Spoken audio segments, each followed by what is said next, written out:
Thank you, President. Yet again, the Liberals have shown they have got no plan, no idea when it comes to energy. They are an absolute joke. You lot are an absolute joke. You put a what do they call them? Memorandum, whatever the word is, on energy exploration in 2013. You stopped a moratorium. Thank you very much. A moratorium in 2013. We lifted it in 2021, and you're out here,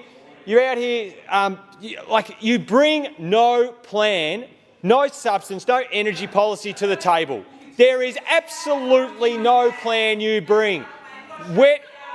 Tell us where the supply is.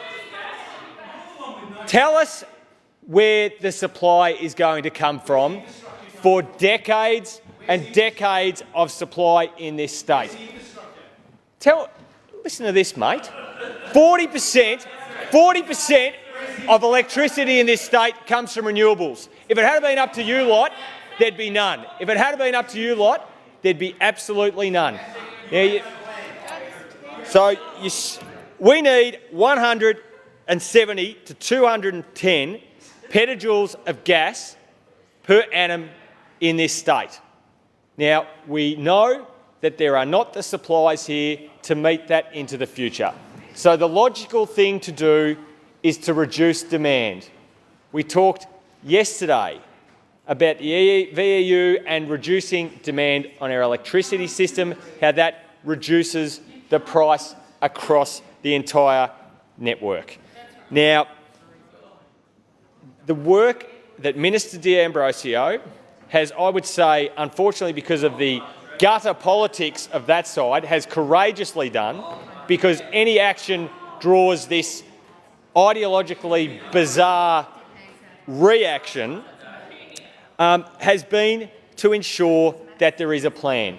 Mr Davis, who I don't know how unqualified previous opposition energy shadow ministers have been, but fair to say he's sitting over there talking about there is a house in northern Victoria running on hydrogen. There is a house running on hydrogen. Give the Victorian public a concrete plan, you lot. You're talking about biofuels. That is fine. We are also out talking to community, talking to industry about biofuels. But for goodness sakes, get real and get serious about how you are going to supply the businesses and the homeowners, the residents of this state, with energy. Because just face it, you have no plan, you have no idea. Western Australia with biofuels, they've set their targets for 1% biofuels. Tell us, okay, let's talk infrastructure. Biofuels, how are you going to get those to the businesses that need that? Businesses with 300-degree or above demands, businesses that identify they need to have gas, yes, there will be a place for those businesses to use that. But we need to understand how much is it going to cost to create that biofuel? What is the capacity to create? How much can we create? How are we going to transport it to where it needs to be consumed? And that's why it makes absolute sense for us to reduce demand where we can reduce demand easily, where it saves people money, where it takes demand off where we know we have supply constraints. Why would we not do that? It just makes absolute sense. And Mr Davis is talking about ripping the infrastructure out. I mean, a few of us probably have copper telephone wires run around our houses, don't we? I don't know. Does anyone else here being kept awake at night that there's old telephone wires run around their house? And yet this lot are absolutely jumping out of their skin about it. I spoke yesterday to the fact that Mr Davis would, I think, like to go back to harpooning blue whales so he could drain them for oil. Technology changes, demand changes, supply changes, and you understand the problem, you get out and you engage on it, and then you deal with it. And of course, you lot won't even mention the word climate change. You won't even acknowledge the need to deal with that. So for starters, if you're going to front up to the Victorian people, gaslighting. I mean, the Victorian people know where you're at anyway, but you want to see Victorians stuck on gas supply in decades to come, where what we're doing is getting out in front and making sure that supply is there. And it's technologies that are proven. Technologies that are emerging, we should always explore. Technologies that are proven, and I'm very glad that Mr Davis has come back in since he was the lead speaker.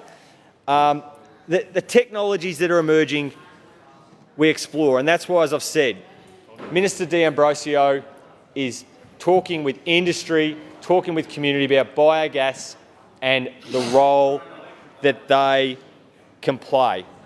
Mr Davis was making utter falsehoods in here earlier about the rates that Victorians are paying for electricity and gas. They are the lowest in the nation.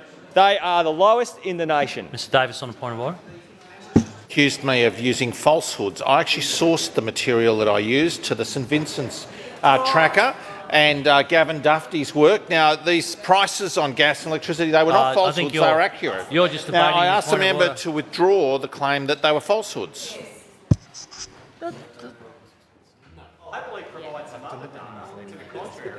Yeah, I think that the member can't call you a liar or saying you're just deliberately misleading the House.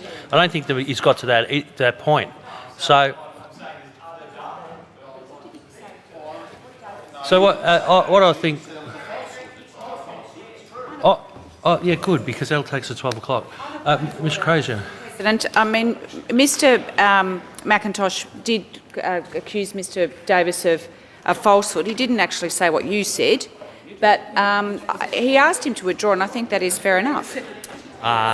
It's got to be. I think the thing about a member asking to withdraw, it's got to be something that is easily deemed offensive, and so.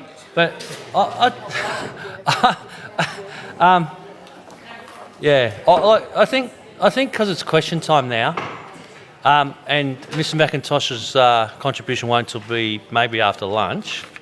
Let's have a look at the Hansard, even lunchtime.